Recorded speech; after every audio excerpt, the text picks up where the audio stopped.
All right, so you're thinking about moving, but you're not quite sure where to. Maybe you've picked out the town, the general area, but you're not sure what neighborhood that suits you. Well, that's what we're going to talk about today, finding your neighborhood. So as you start looking around, trying to figure out where you're going to live next, there's certain things that you got to consider about the neighborhood that you're going to go into. There's certain criteria that you're going to look for that are important to you and that you want to prioritize. And the next thing is, how do you gather that information and be able to make a decision with enough information for that? And one of the things I want to talk about is, especially if you're moving from out of state, a lot of times your real estate agent is going to be one of your main sources of information, or at least so you would think. So we're going to talk about some of the ability and limitations that go with that. So as you start to list out your criteria for what's important to you when you move to a neighborhood, there's certain things you want to consider. So things like what fits your lifestyle and the things that you want to do and what you prioritize. What about safety? Do you think I definitely want to be in a gated community, or I'm okay with living downtown, or hey, I want to be back in a cul-de-sac? So different things that you want to look for. What about the neighborhood amenities? Does it have a community swimming pool? Does it have nice large sidewalks to go for walks and bike rides? Or does it have a fitness center built into the community center? So things like that. What about your commute? How long is it going to take you to get to work or get to other places that you might go frequently? And then, education, colleges, schools, what are they like in the area? And how well is the neighborhood kept up? And how important to you is that? Because sometimes there's some trade-offs with getting all these things that you want and how much it's going to cost you to live in that type of community. So you got to, prioritize those and order those. But also like what local businesses there are, the tax considerations, HOA considerations, how friendly your neighbors are. So we'll discuss ways to find out a little bit of information about all of those. So I recently had some people tell me that the last time that they moved, they had some difficulty getting the information that they wanted to make a good decision about where they wanted to move, what neighborhood and whatnot. And a lot of that was around demographic type stuff. So it got me to thinking that maybe they missed out because the realtor was actually doing their job correctly. See, there's some things that as a real estate agent, you're not supposed to, or by law, can't discuss. So we're going to talk about what those are, and then we'll get into how do we overcome that. See, real estate agents are bound by certain rules, regulations, and even realtor code of ethics. And among that is considerations for the fair housing laws, and that really keeps people from discriminating or being discriminated against certain things like protected classes of race, religion, marital status, color, nationality, sex, and even disability. And then some states take that to a different level, I guess you could say. So they include things like gender identity, sexual orientation, ancestry, medical condition, veteran status, and even sources of income. So we're trying to be fair in the way we guide people to communities or don't guide people to communities, and the way that we select and work with different clientele.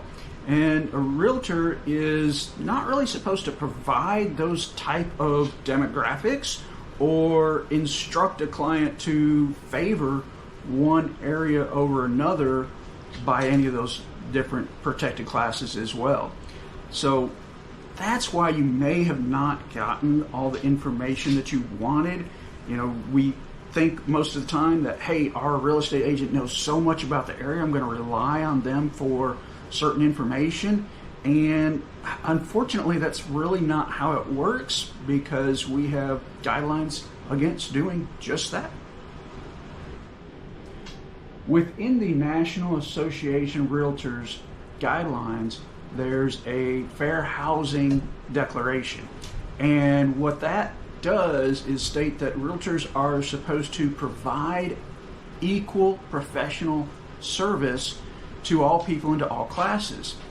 And we're also supposed to stay informed on the different fair housing rules, regulations as they are updated, changed throughout the years, both nationally and for our individual states. It goes a step further though. We're actually also obligated to inform clients of their rights and their responsibilities on those regards, and then refuse to tolerate any non-compliance. So if you were to come up to me and say, hey Trigg, I don't want to live in a community where there's a bunch of this classification of people, I'm probably going to tell you that I can't consider that, and or if you insist especially, I'm going to say I'm not going to work with you any longer.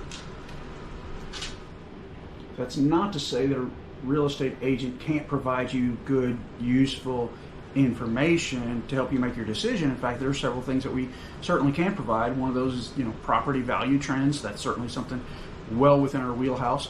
But also like list of area businesses, how far they are from the neighborhood, where's the nearest hospital or other medical care access or fire station, whatnot.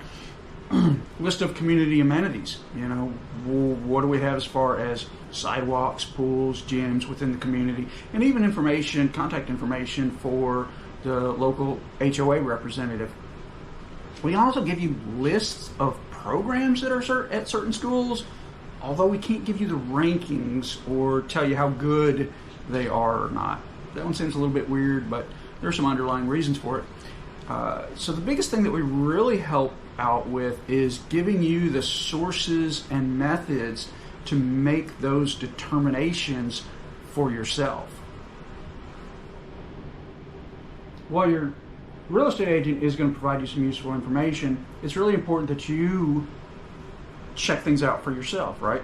So what are some methods you could use to do that? Well, certainly drive the area, look around, note the condition of the homes and the yards in the area.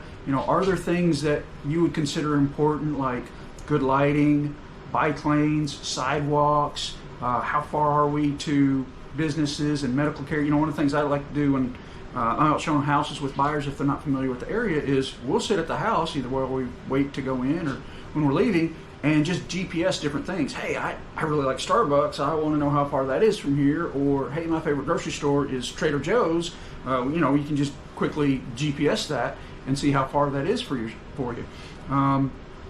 Other things like libraries, parks, playgrounds, local gyms might be important to you. So, it's a good time when you're in the area to look those up and see how far away that they are, maybe even drive to them and check them out.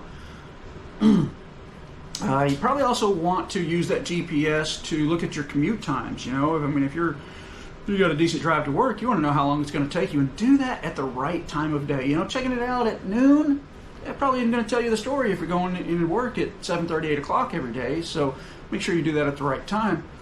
But also look at some input from others. Your social media posts, there's Facebook groups for different neighborhoods. You can look at newspapers, other online sources, even the newspapers, and meet some of the neighbors. Go out for a walk in the community and just talk to people and say, hey, I'm thinking about moving to this community. What do you think about it? Tell me the ins and outs, the goods and bads.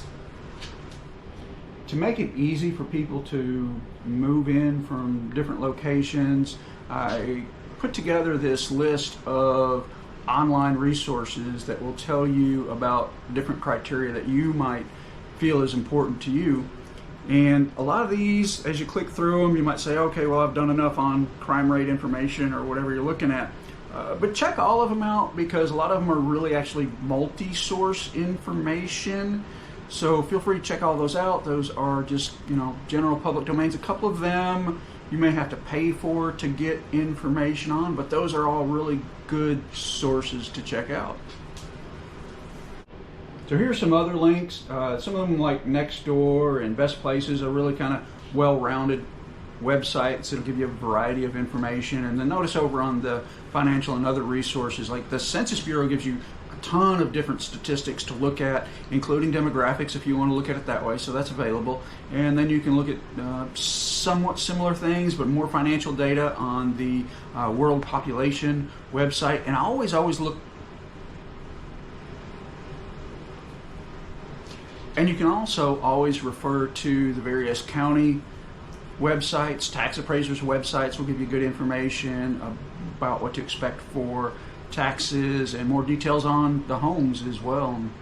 So feel free to use all those sites, and I hope that helps you decide where you want to move to next. And I really hope that you enjoy your next neighborhood. So happy home hunting. I'm Trigg. Thanks for watching. I'm out.